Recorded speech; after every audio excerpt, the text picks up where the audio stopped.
Hey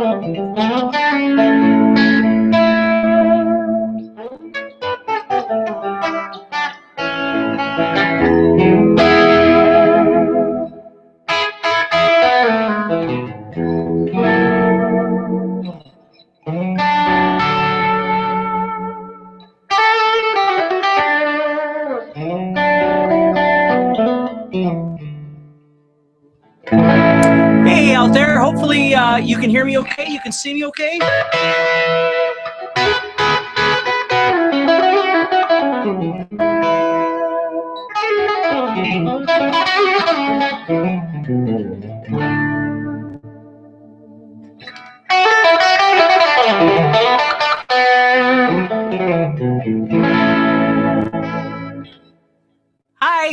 Hi guys. Let me make sure this is on here. Yep, so you guys should be able to see each other's posts there. So hi John, hi Ken, hi Don. Awesome, I'm glad you can hear everything. That's awesome.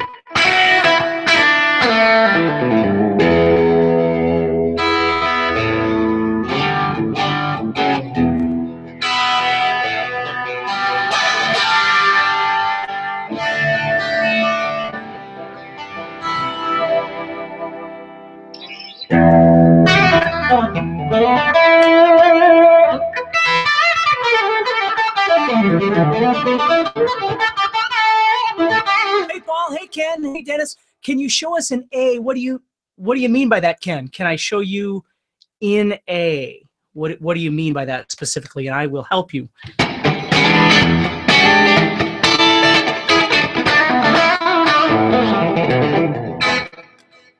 Okay.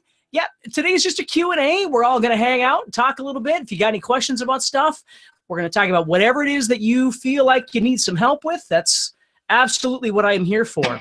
I got some good news for you too. I'm gonna let you know about tonight as well. Okay.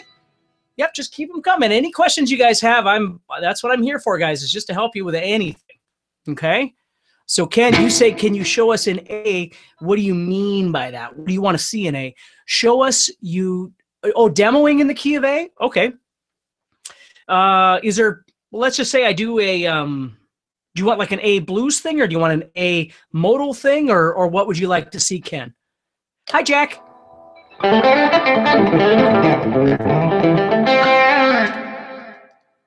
you want me to make like a pop chord progression, or what would you like, Ken? What are you wondering about? And I'll jam whatever you want in the key of A.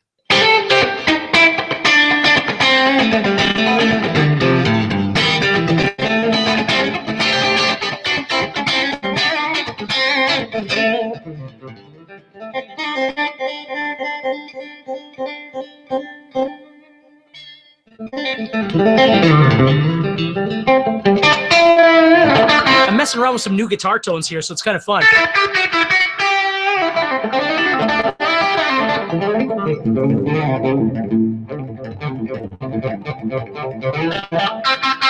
Kind of cool. Well, Ken, I'm not hearing back from you, but let me just show you a little something.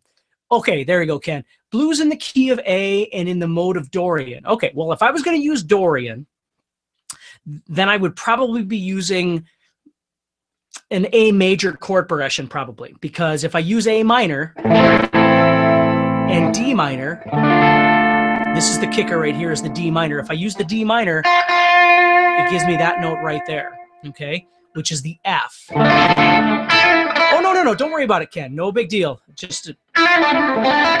So if I was going to play in Dorian, let me, oh, I can't. Well, maybe I can. Well, I'll do it in a little bit. So let's say, Ken, I was going to play in Dorian, and I'm doing a blues thing, okay? So in blues, I might be playing a major chord progression. I might be playing A major, D major, and E major. Okay, and if you get confused on this, anybody, we can talk about this. Hey, Paul. So if I was doing like a slow blues in the key of A, so I'm playing A major, D major, and E major, right?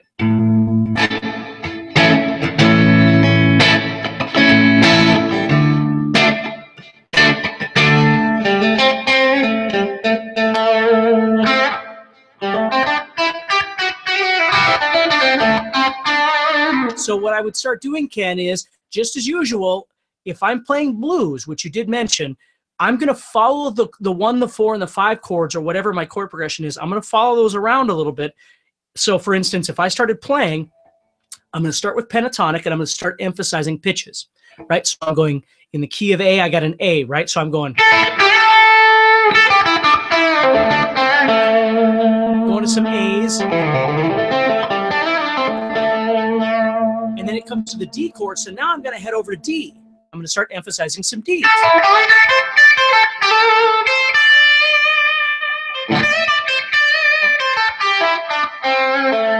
to A, right? So I'm doing all this stuff. Here comes an E chord. To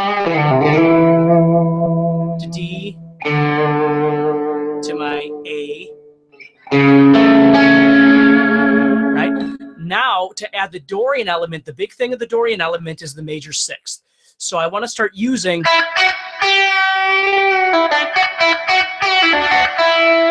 that sound right there. That's in the key of A. It's the 7th fret of the 2nd string. I want to emphasize that pitch, and I also want to emphasize the half-step bend to my dominant 7.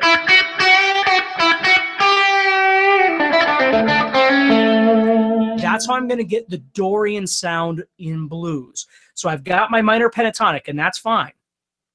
But adding that major 6th, which is, again, the 7th fret of the 2nd string, or it could be the 4th fret of the 4th string, too. I mean, you got them all over the fretboard, but that would be the big one. So the trick with, I mean, there's a million different possibilities here, but the trick with giving a Dorian sound in your blues is not to play this. We're just playing the big modal shape, because then it doesn't sound like anything. The big trick to it is to play it as minor pentatonic, to give your audience or your listener a sense of the pentatonic sound, and then tap into the 6th. Don't overuse it, right? I'm going to use that 6th.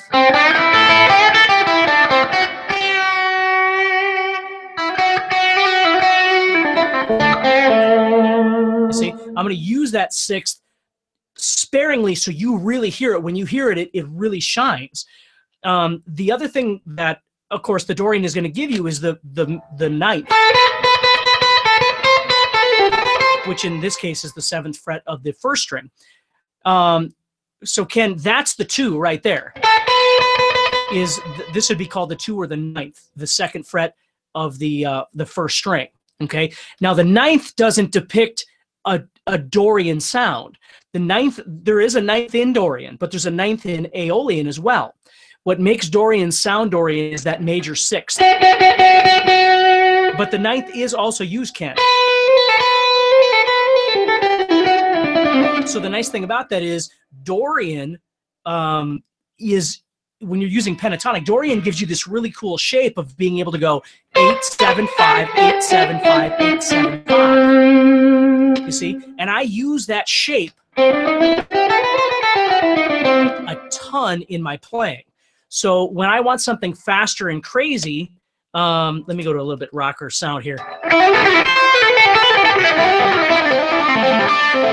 So if I'm playing blues, and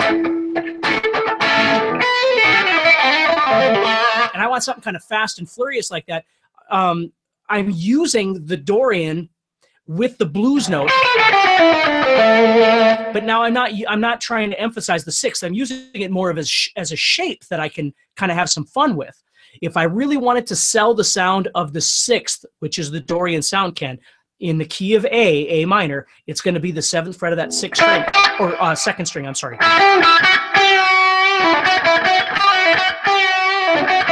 That thing right there. And then I do have the 2nd or the 9th as well on the 1st string, which is the 7th fret as well.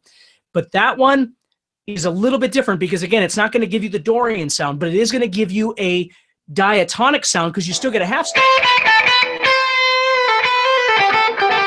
So they're both completely valid, but you want to make sure that you're using this one. You want to make sure you're using that 6th in there. Does that make sense, Ken? So the way I'm using it is the 6th is going to give me the Dorian sound. The 2nd or the 9th, which is on the 1st string, I'm going to use that. I'm going to always use that, but that's going to give me just a diatonic sound because that could be Dorian, that could be Aeolian, it could be either one. And the other thing that I really like about that shape is the fact that you get this symmetrical 5-7-8, 5-7-8, 5-7-8 thing, which then I'll not really worry about emphasizing either one of those sounds. I'll just have some fun with all, and I use that again enormously in my playing. All those kind of sounds. So that's really what's happening there. So hopefully, Paul, or Ken, that helps you, okay? Let's see here. John's got a question. John says, my thumb is behind my hand. I notice yours and most others is not. Is this a problem for me? My thumb is behind my hand. John, I'm going to get to you, Paul. I'm going to get to your question too. And Don, I'm going to get to your question too. So guys, don't forget, okay? John, can you explain to me what you mean by my thumb is behind my hand? Do you mean it like where do you mean in terms of the neck, John? Where are you putting it? My answer is going to be it might not be a problem anyway, but it's going to kind of depend. Like for me, I've got, if we're talking about where you're placing it on the guitar, I've got very small hands. So a lot of times when I'm playing like rhythms and stuff, my thumb will be gone because it's too small to reach over the top. But when I'm going into this hooked kind of blues position like this, that's when you'll see my thumb, because that's where all my bends and stuff are going to come from, because I'm grabbing on up here and I'm turning like this. I'm grabbing the top of the guitar. Left hand and thumb is pointed to the headstock. Okay, so you're kind of sitting like this then probably, okay? The thing you have to think about, John, is it depends on what you're doing. Like I have a friend that's a really, really good guitar player, and he puts his thumb underneath the guitar and holds on down here, and then he does all of his soloing like this, which is just completely bizarre to me, but that's how he plays, and he's very good at it. But here's what I want you to think about. Just depending on how you're grabbing the guitar, just the physics of it. If I was to grab on like this, John, with my thumb up, okay, or with my wrist up, let's not worry so much about the thumb just yet. Just look at the physics of what we're doing. If I put my wrist up like this, it disables the availability of being able to move my fingers very much. Like they can stretch out down here, but they can't stretch out right here, right? So if I needed to do something that was a wider stretch, John, the only way I could do that is by lowering my wrist down to enable that wider stretch. Now, like when I do a wide stretch like this, my thumb is down here too. So what happens is like, let's say I was playing a big stretch here. So now my wrist is way down here. My thumb is way back here. Okay, so now I'm doing some sort of run. So I'm doing a run, and you'll see as I start coming up to the end of this run, see how my wrist starts popping up? Because I'm already situating myself for a bend that I want to do at the end. So then boom, I pop up and there's my thumb again. So by automation, when I'm doing something that's a little bit more crazy and it requires me to have a wider stretch, my wrist is down. My thumb is up and down, but I don't think it would be so, not beneficial to have your thumb over here. It's just, you might be pulling on your tendons a little bit more to have your wrist like that. The other thing you have to worry about, John, is this. Okay, I see a lot of people doing this when they play. Like you get used to playing G or D or something, and you're always used to turning your wrist this way. And the problem with this is again, if we were going to use our stretch theory, we can stretch way down here, but that doesn't do us any good on the guitar. So when we try to do it on the guitar, we wind up kind of curling up this finger like this so we can kind of get this finger up here. Okay, you can't do that. The trick is all in the wrist. You got to turn it.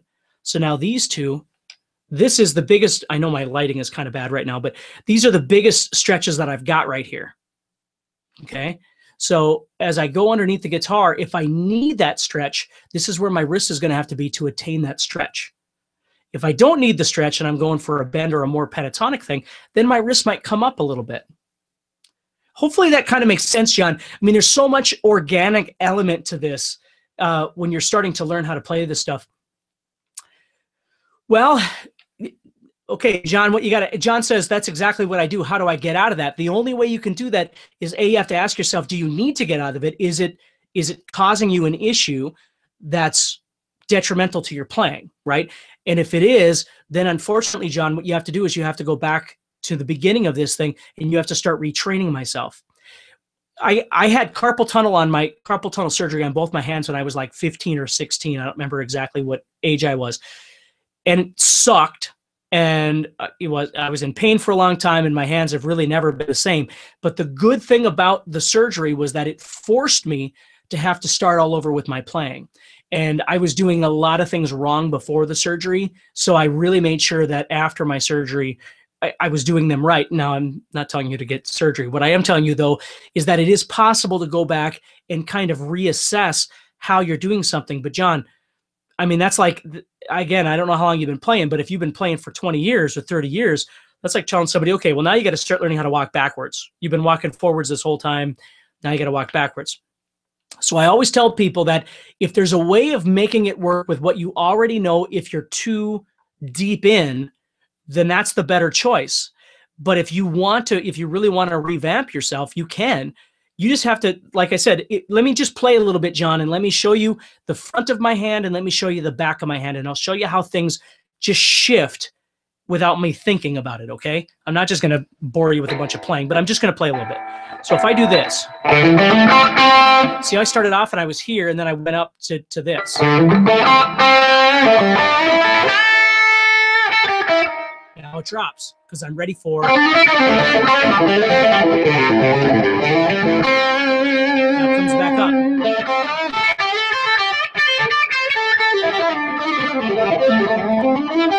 And I'm not sure if my hand or my brain, which one is ready for the next thing that's coming up, and so my hand switches positions. But that's exactly what happens. So, John, the first thing to try and get comfortable with, in my opinion, are two things. Number one, you get used to your blues stance. If you're a bluesy guy, you get used to this blues stance where you're going to grab on so you can get your bends. Now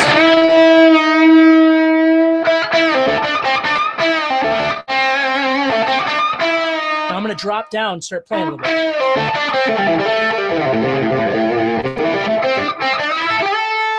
I'm bending again.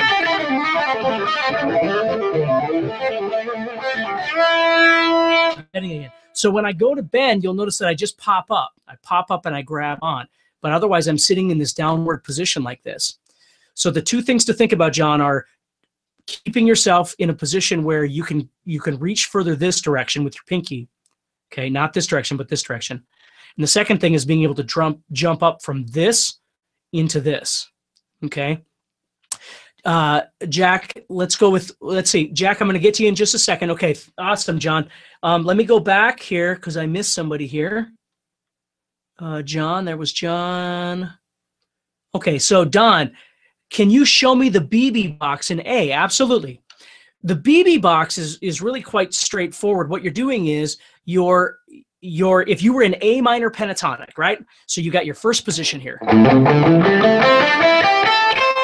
Okay, where these two eights are, this 8 on the second string and this 8 on the first string, that's the first part of the BB box, Don. So I'm going to go there with my first finger on the 8th fret, and then I add on 10s with my third finger.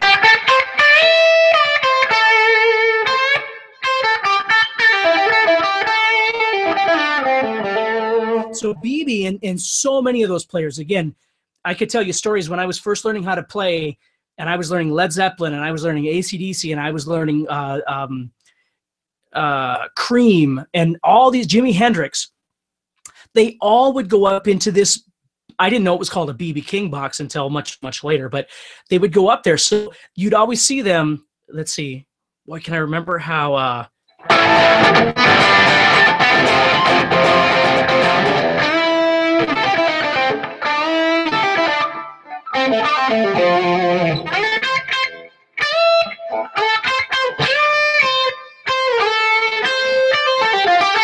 Like right there in I haven't played Stairway to Heaven in a long time, but right there, he's in the BB box. So you're playing in A, it would be the 2 8s and the 2 10s on the second and first strings.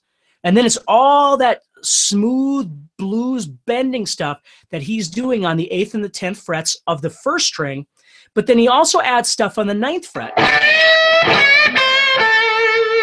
You got all that cool stuff in between. Okay, Don, I'm going to scroll back up to the top of the chat to see if Don's kind of getting this. And And Paul, I'll get to you in just a second. I'm going to get to you too. So Don, does that kind of answer your question? It would be that if you were in A minor, you'd be going up to the 8 and the 10 of the first and the second strings, okay?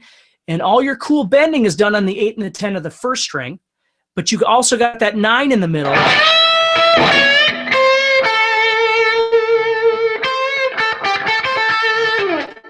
Okay, so there's all that stuff right there. So Don, if you can just give me, okay, awesome. And if you do have more questions, guys, that's what I'm here for, is to help you. So don't worry if you got to keep going, okay? So it's good information for everybody. So Paul says, I think Paul is next, right? Paul, you say, how do I get better at rhythm? I struggle. Okay, and everybody else just stay where you are, because I am going to get to all your questions. I got Jack and I got Ray. Could you kind of explain to me, Paul, what you mean by rhythm? Like, are you talking strumming? Are you talking timing?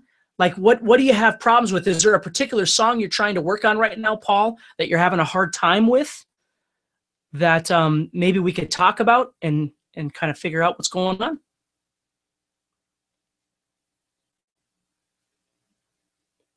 And there's always like a 30-second pause in between us, so I apologize for that. But yep, there you go, Ken. Thank you so much for the help. Yep. Have you guys seen the blues lesson on the BB King box yet? I don't know when that comes out, but there's a blues lesson in the blues club on the BB King box, and then we use it in I don't remember what song I used to exemplify it in, but it's coming up in one of your lessons. If you don't already have it, it'll be coming up real soon. Okay. So Paul, are you around, buddy? Okay. Not sure if Paul is out there. So if you can get a little more descriptive on your questions, guys, you're doing great, but just that way I know exactly what you're talking about. So I'll wait for Paul. And Ray, you had a question. I'm trying to find your question, Ray. Otherwise, who do I have next? Okay, Paul, Jack. Jack's got a question there. Trying to get the 6-string 7-5-3 pull-offs, and it sounds muddy and indistinct. Also some trouble with pinch harmonics. Don't seem to be able to do it on the up pick. Yeah, pinch harmonics on an up pick are almost impossible. I don't really know anybody that does those very often. Usually it's a down pick. You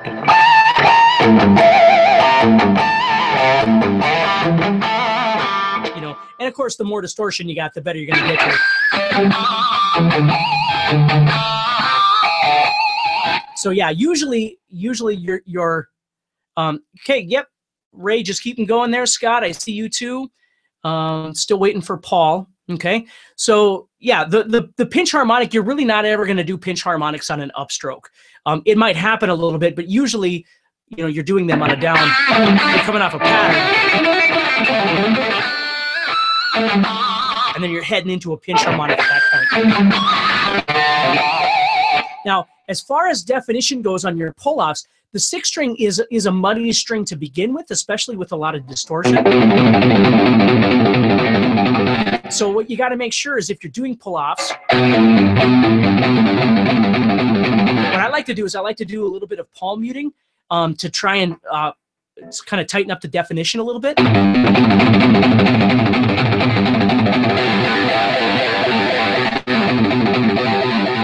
But the big thing is that you have to make sure if you're doing those pull-offs, let me go back here. Where are you? There you go, Jack.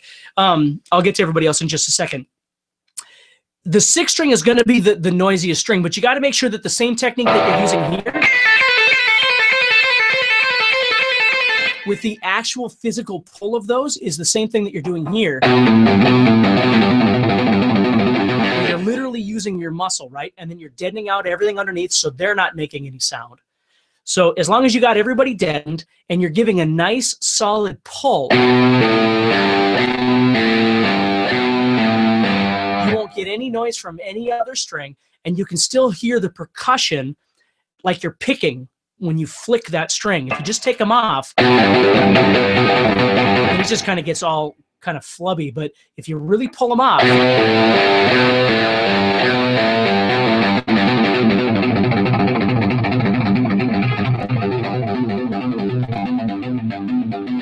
add a little bit of palming, that's going to help you. But yeah, Jack, I have never done a pitch harmonic on an upstroke in my entire life ever.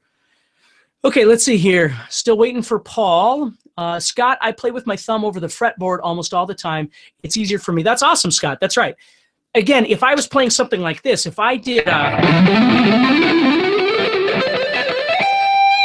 something like that, I'm in this downward position because I can't, there's no way I could reach like this ever, right? But that's why I always call it the blues position. But when I'm jamming blues stuff,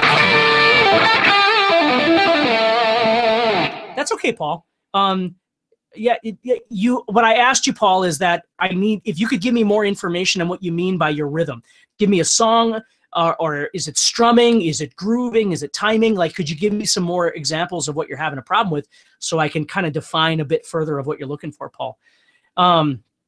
So Scott, no, that's awesome. A lot of people will, you know, especially if you got big hands, you probably could do all this stuff and still have your thumb over the top, but that doesn't work for me. So I've got my metal position, which is lowering down and going for it. And then I've got my blues position, which is where my thumb will come over the top. It won't stay there all the time, but Scott, no, that's awesome. So Ray says, my question is twofold. How do you get so that licks sound good with chords? Ooh, timing for me. And I know the scales, but I can't do solos from them. Ray, that is the billion-dollar question, my friend. The trick to all the stuff that you're learning, and I know you guys hear me say this all the time in the webinars and everything, but it's not reinventing yourself. It's learning how to take the things that you can do and try and make them more musical, right? So if I was playing, for instance, Ray, I mean, your question's a wonderful question. It's just really hard to answer. When you're doing licks with chords, so for instance, let's say I go back and I'm doing like a,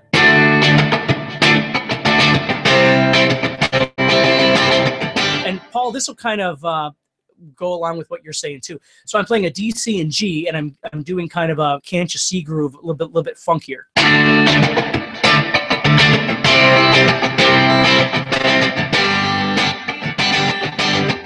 Okay, so Paul, I've got this groove going, right? So I can feel it. My foot's tapping even though you can't see it.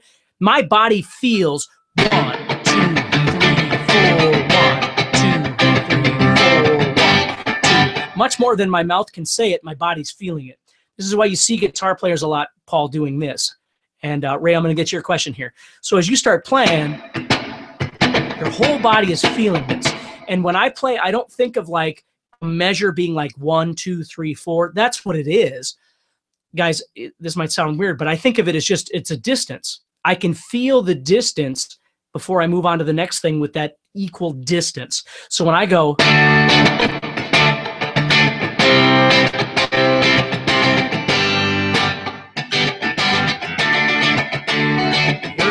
boom.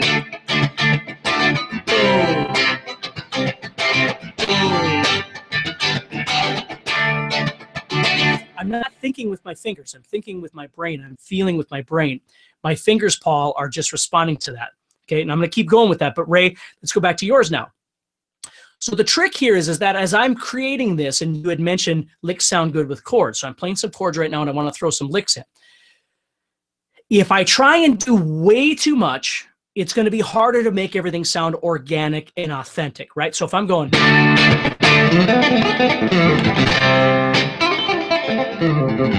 and all this kind of stuff, it's going to be a lot harder to make everything work and keep myself relaxed at the same time, right? So what I'm going to do is I'm just going to throw, like if you've learned my chord chasing stuff, I'm just going to throw in some little licks over this chord.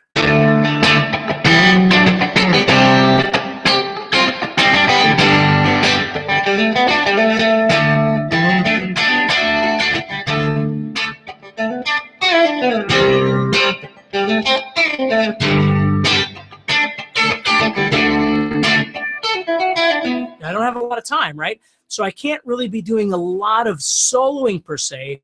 I'm filling in between, right? So that's step one, is if I'm doing some sort of chord thing, I got to think to myself, Ray, do I have an availability of creating a lick out of the chord, right? If I played a D here, I can create some lick ideas with that actual chord shape. I don't have to leave the chord shape really. And even if I do, I'm right there to do something with it, right? Where if I play D here, and then I do this, well, now I've left the chord, okay? So I'm gonna have to get back to something at some point, so I have to have transition time. Where here I can have less transition time because I'm already on the chord as I'm doing it. If that kind of makes sense, Ray? So that's how you're going to try and add those two together. But understand that if you've got a lot more time on the chord, the fills that you do can become more solo-like. But if you don't have a lot of time on each chord, you can't be doing a bunch of stuff over each chord because it's just going to sound forced and it's not going to sound natural. Okay? So if that kind of helps your first question, Ray, and then the second part you said was, you know your scales, but it's hard to do solos from them. And again, I don't know what you've studied of mine, but what I would certainly start with, Ray, is understanding that the first thing you do is you get used to meandering across your fretboard with your scales.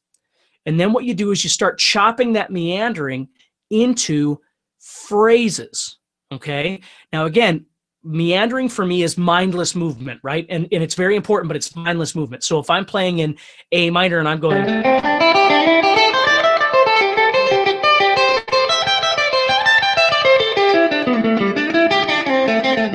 it's just mindless movement. But at some point, I'm going to start chopping those little movements into pieces.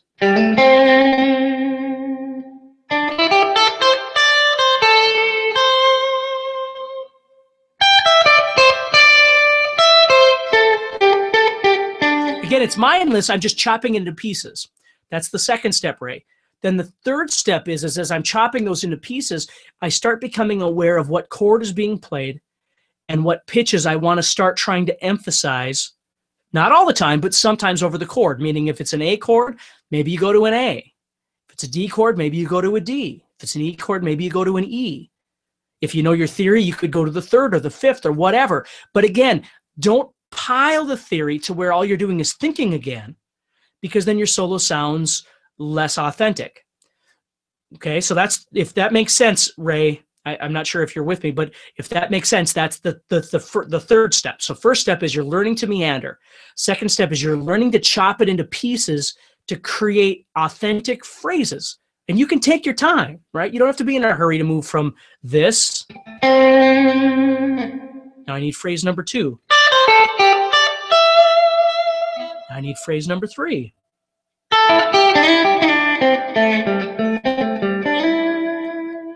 I'm using just A minor pentatonic right now as I'm meandering, Ray. That's all I'm using. And then step 3 is then as the chords are being played, then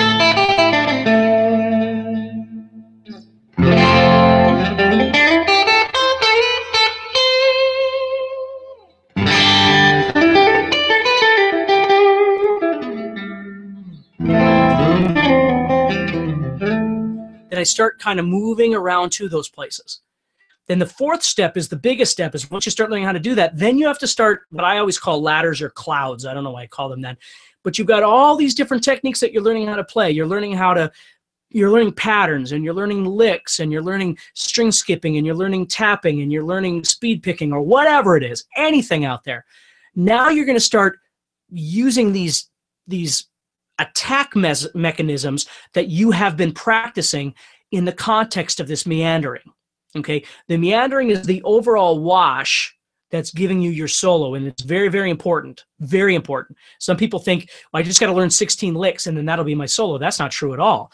This wash is what's going to give you the solo, and then it's these other specific things that you're going to use to target within your solo.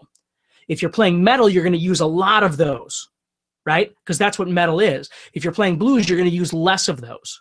If you're playing a ballad, you might even use less of those. It just depends. That's where personality comes in, is what it is that you're looking for. But that's the fourth step. Once you've mastered being able to move around, chop those into pieces, and start actually giving them a purpose by giving them a direction, right? So your phrase starts and ends somehow, where before it was just meandering, which is great, but now you're giving it specific direction. Then you start filling that meandering thing, that palette that you've built, with specific elements that are interesting to you, that you're working on You know, again, B.B. King doesn't speed pick. He doesn't have to. It's not what he does. Where Yngwie Malmsteen would throw something in there, right there, that's what he would do. So we're all different that way. Okay? I hope that helps you, Ray. Paul, does that kind of help you too? So the big thing, I mean, as far as being able to remember where the one is, one thing you can do, Paul, is not even play. Like, just listen to music. What I do with a lot of my students is I'll have them, I'll put on a song that they like, but I won't start at the beginning of the song. I'll just start it anywhere within the song. And then they start listening to it and they go, 1, 1. So they start figuring out where the 1 is each time, just by listening to it. Again, not from the beginning of the song, just anywhere in between there, okay? Choose songs, Paul, that are slow to moderate in tempo. Don't choose something that's ridiculous. Keep it nice and easy. Use AC/DC music, you know, as something, as a easy palette to work from, because all the songs have boom, crack, boom, boom, crack, you know? So those are really nice ones to be able to learn. But yeah, as far as counting goes, you got to figure out, is it your guitar playing, Paul, that you're having a hard time with, or is it you? So the first thing to do is to eliminate, excuse me, your guitar playing entirely. Don't worry about your guitar playing. Start with you and figure out if you can feel where the 1 is in songs that you like. And then after a while, you're not counting 1, 2, 3, 4, 1, 2. Because when you do that, all your brain power is going into trying to keep track of where you are.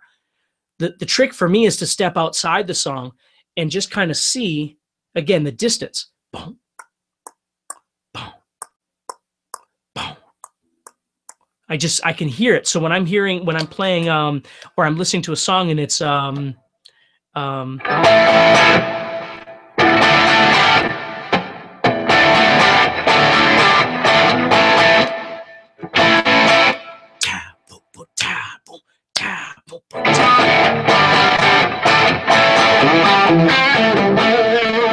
you got to feel it in your body. You feel this rhythm. Your body's moving to the rhythm, right? And you're thinking about the drummer going boom, ga, boom, boom, ga.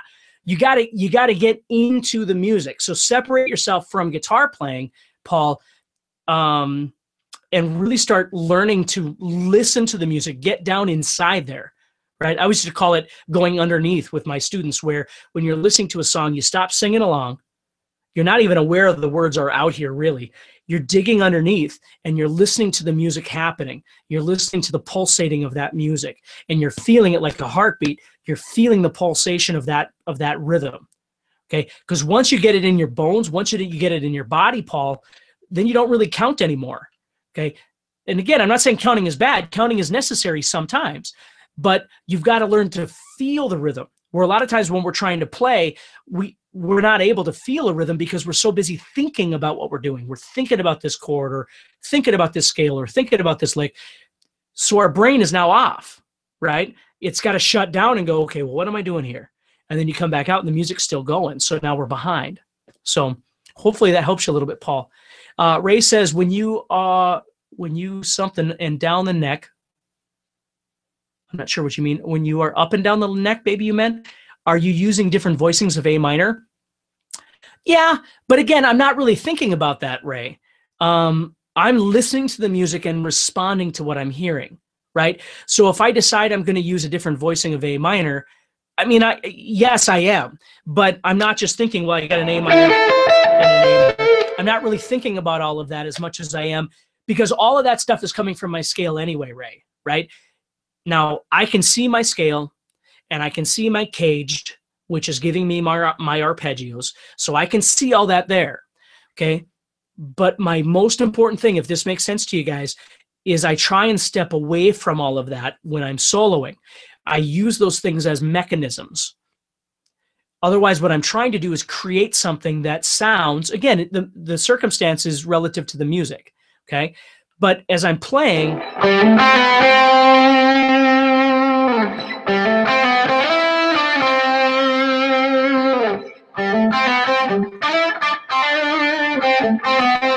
see there, what I'm thinking about more is the fact that I'm trying to create a melody, right? And then I'll use the caged or the arpeggios or whatever it is to escalate me from one place to another. Ray, how do I know what to play? I don't know what to play. Well, I shouldn't say that. That's the million-dollar question is you don't know what to play. I mean, when you're improvising, what happens, Ray, is you're improvising, and I know I've told you guys this before, but improvising is a lie. It's a fake word. Improvising really just means you're going to spit out things, but you don't know what order they're going to come out. But it's not like all of a sudden you're going to create this massive, meal when you've never cooked in your life, right? You're spitting out things that you're regurgitating things that you've done before. You just don't know in which order they're going to happen on. Okay. So Ray, when I'm meandering, I'm not really thinking about what I'm going to do next. It just happens organically because I've been playing so long. Okay. As far as where I go, it depends. I mean, my big thing is that I try and keep things varietized. And I know that's not a real word, but if I'm playing down here, at some point I want to get up there.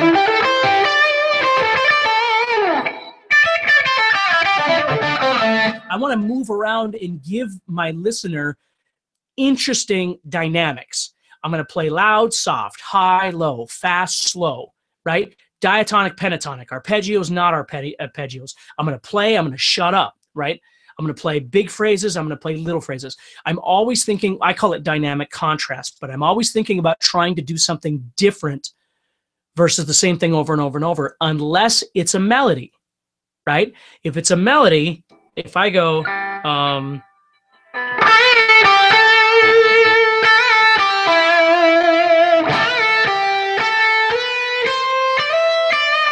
right? Wonderful Tonight, that's the melody. I'm not really going to go messing with that. But after I've done it a couple of times, which Eric Clapton does as well, then you're going to go off and do the other things. So Ray, the questions that you're asking are the quintessential, that's what we're all trying to achieve at the end, is what I call authentic or professional. When we play, these things are coming out of us, and we don't really know what order they're coming out, but when they come out, they sound right. They sound authentic. And that's the fight for everybody, Ray. I mean, for me too. Although, I've gotten better at the point where when I listen to myself play, I don't hate it. Where there were years I freaking hated the way I sounded. Now I've gotten to the point where it's tolerable. I can deal with it.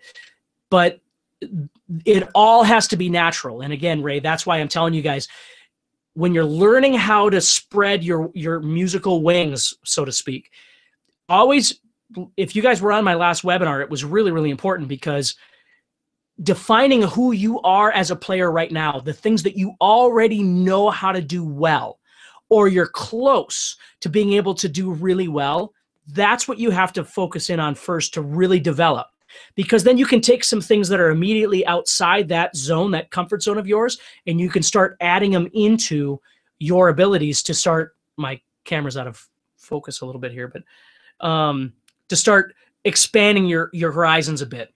If you take on way too much theory and you take on way too much whatever it is, technique or thought process or whatever, and you get in realistic situations where you're trying to play and all you're doing is feeling lost, it's too much. You're overloading yourself. You can't do that.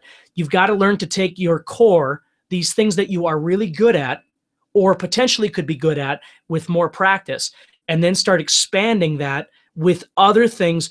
Like, again, guys, for me, if I go out and see a band play, I'm not trying to talk your ear off, but if I go see a band play, I'm not impressed with how fast they can play, because I can play fast. Fast just takes a lot of time. What I've impressed with is their ability to make this frickin' guitar sing. I love it so much. So if you were able to take a nice bend and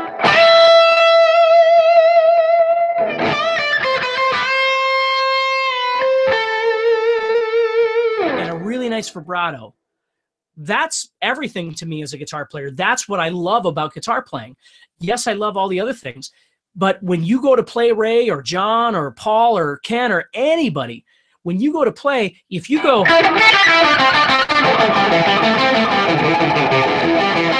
there's no music happening. You're running a marathon in your brain, right? The trick is, stop thinking it has to be long. Stop thinking it has to be fast. Stop thinking it has to be intricate. Stop thinking it has to be theoretical. Just start learning how to make some basic, functional music, and let's start defining what the next level is for you to get to take what you already know and start making it sound more authentic. Because when it sounds more authentic, you're going to feel more confident. Therefore, it is going to be more authentic. And I hope that's not a big speech for you, but that it is the truth. Then as you keep getting those things, you can keep working your way up the ladder. But Ray, your path is going to be so different than mine. You know, the things that you're interested in learning how to play and the things you're going to borrow from. Where do I borrow from? I borrow from videos. I learn things from videos. I learn things from books. I learn things from watching people. I learn things from jamming with people.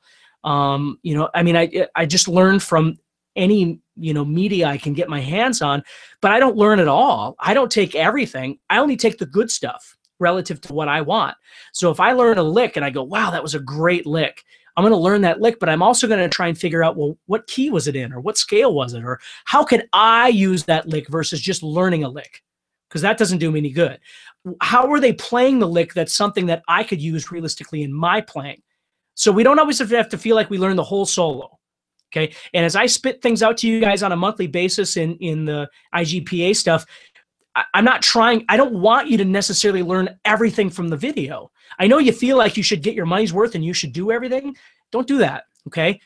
Take the best of what you've just watched or you've just been looking at or studying and go, that's what I'm going to focus on. And I'm going to start using that so I can expand this. Okay. Then maybe I'll grab another one and another one and another one. And pretty soon you'll have an insurmountable amount of, I got freaking books and videos everywhere in my room of stuff that I haven't even touched yet because I just get excited about learning. But I gotta understand that it comes down to expanding myself. Otherwise, I just wind up with a bunch of different things that I'm trying to learn and I can't use any of it. And that's the worst thing that you can do. And that's what most people do, guys. That's what most people do is they just learn. But they're never pulling it inside to make something that really starts building a ladder. You got to learn how to do that, okay? John says, I'm still learning what chords are in the scales and where the notes are on the fretboard. Good. I do know all the pentatonic boxes. Here's a cheater question. When soloing and mixing major and minor, number 2 major can be played over number 1 minor. Yeah, absolutely. Can you play 3 over 4? Yeah, absolutely. That's how the whole thing works. You're literally just shifting it down 3 frets, right? So the whole thing is going to connect like that, John. You're absolutely correct. That's right. Okay. Eric says, you've got me meandering over that Marshall Tucker progression. That's a great one to do. My story on Marshall Tucker is, because I don't know what it is about that song that I love so much, but I used to play in a band long time ago, and we used to do that song. And in the first part of the song, I would solo major over the top like they do, right? Because they got that whole...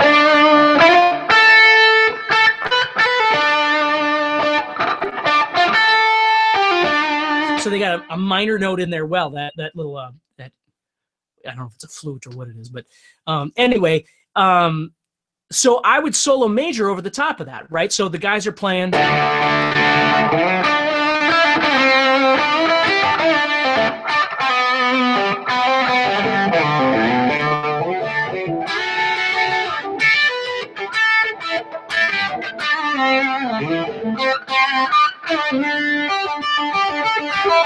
Whatever it might be, okay, whatever it is.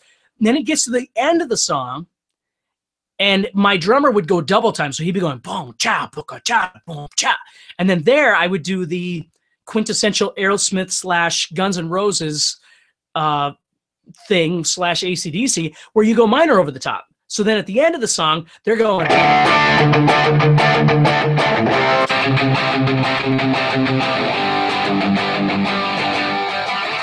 I'm going.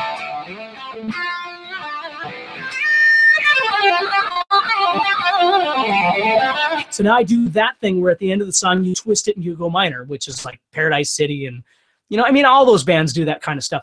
So at the end I go balls out minor pentatonic at the end and try and make it really cool by doing that.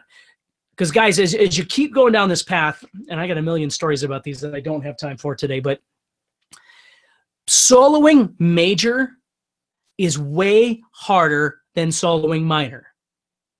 Minor is rock and roll, and it's raw, and it doesn't have to be all correct, all those sorts of things. When you solo major, you are kind of obligated to have to follow those chords around and do things that are more melodic. Where in minor, you can throw all that kind of stuff in and it sounds killer. Major, when this is being played, you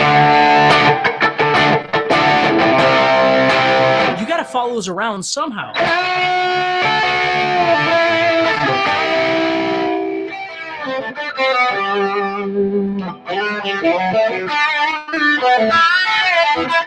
And if you even look at the beginning of Can't You See, when the guitar player comes in, you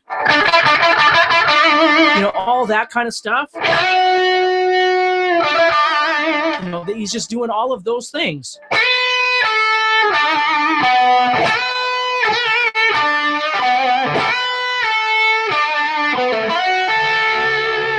You know, you've got to be more diligent when you're doing major stuff like he's doing right there. That's why I've always loved Southern rock bands. I mean, you listen to any of these Southern rock style bands, those guys have got it together as far as that major bluesy soloing thing. If you listen to Allman Brothers or you listen to Marshall Tucker or, you know, Lynyrd Skynyrd or whatever, that's great stuff.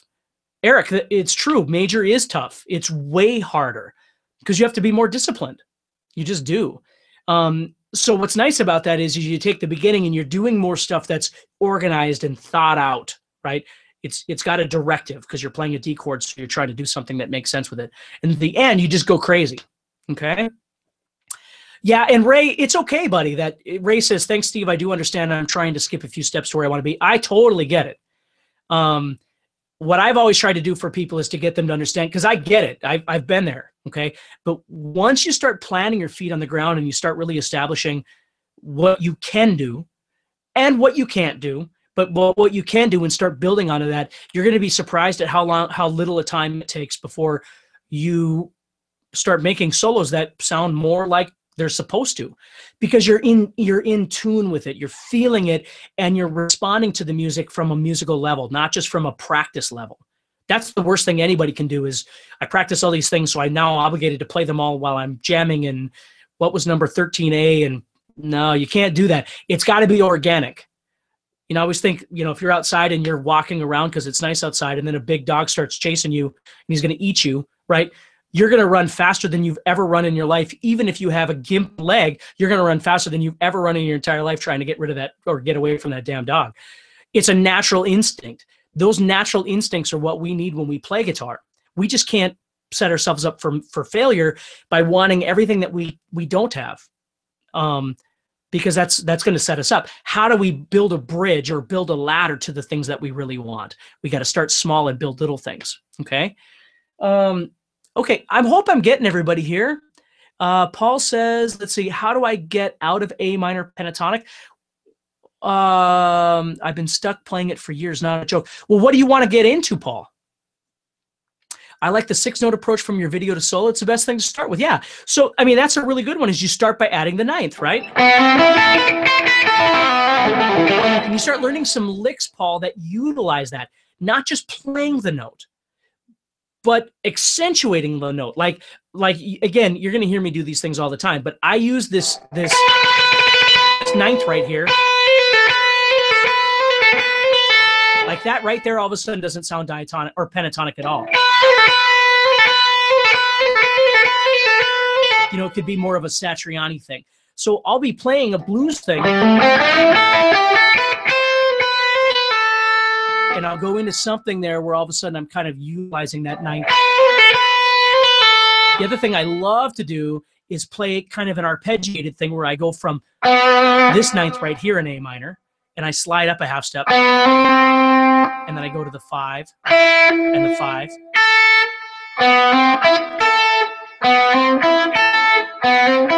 And again, now it sounds more classical. It sounds less bluesy.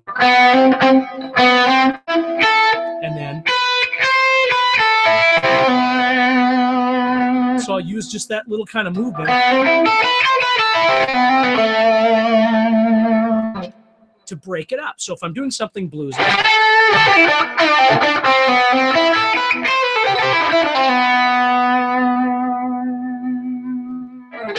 and have fun. Lay on that, Paul. Lay on that 9th.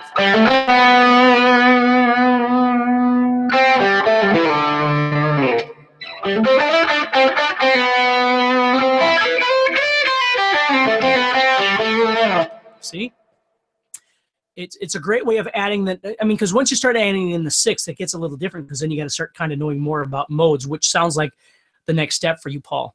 John says, for the last 3 months, I've been practicing 3 hours a day and my fingers still hurt. I want to play more, but my fingers say no.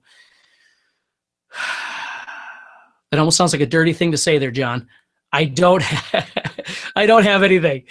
You just got to work out those calluses. The big thing is don't keep soaking your hands or, you know, anything like that. You got to let those calluses get ugly.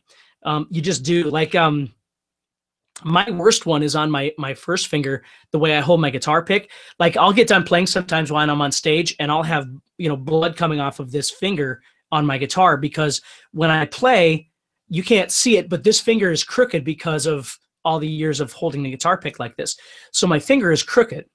And then this side of my finger, the fingernail doesn't grow. So it's been trashed. So only one half of my fingernail grows. And then what happens is I get an enormous callus on this side of my finger. And then sometimes I'll be sitting there watching a movie and I'll bite that sucker off. And then the next time I go play, it starts breaking open again. So it's like, God darn it. So you just got to, let them dry up and just leave them there. As weird as it feels at first, after a while, you'll kind of just lose finger feeling in the tips of your fingers. But like mine are very, very hard. And it just takes time, buddy. You just got to stay in there. Paul says, can you compare major or modes with minor? Paul, can you let me know kind of what you mean by that? Can you compare major or modes with minor? Can you compare major or modes with minor? Can you, if you can be a bit more descriptive, I'm going to help you with that, buddy. Yeah, let them dry up and leave them on your fingers. Yeah, you have to. You can't keep trying to get the calluses off. You got to leave them there, and it does take a long time. You know, play a lot of acoustic if you can. That always helps a lot. But yeah, you know, and I use fairly thin strings, so I'm not killing my fingers with A minor. Well, what would you like me to compare in A minor here? A Dorian or A major? Okay. So if I was playing A major, right, then it would sound like this. I'll just play the first part here. So you'll notice when I play A major is going to have a very happy sound.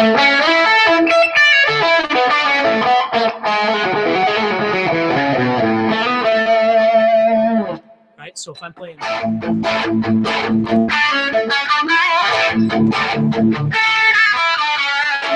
I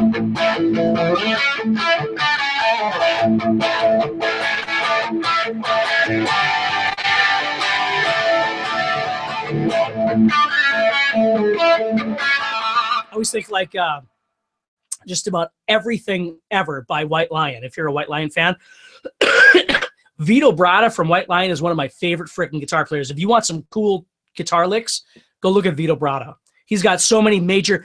Vito Bratta, Steve Lukather, Neil Schoen from Journey. Those guys play a lot of major music, and they have great major key licks. Okay, so Paul, that's what major sounds like, A major. Or if I was playing Dorian,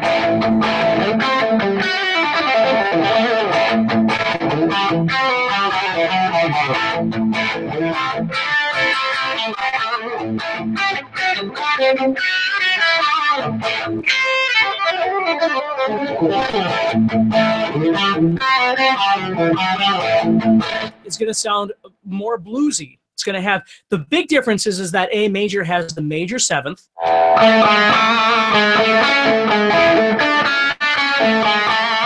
And Dorian has the dominant seventh.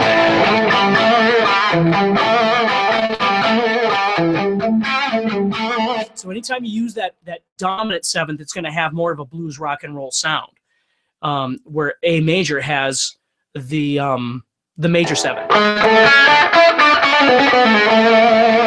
Where if you played Mixolydian, then you'd have the major sound with the dominant seventh.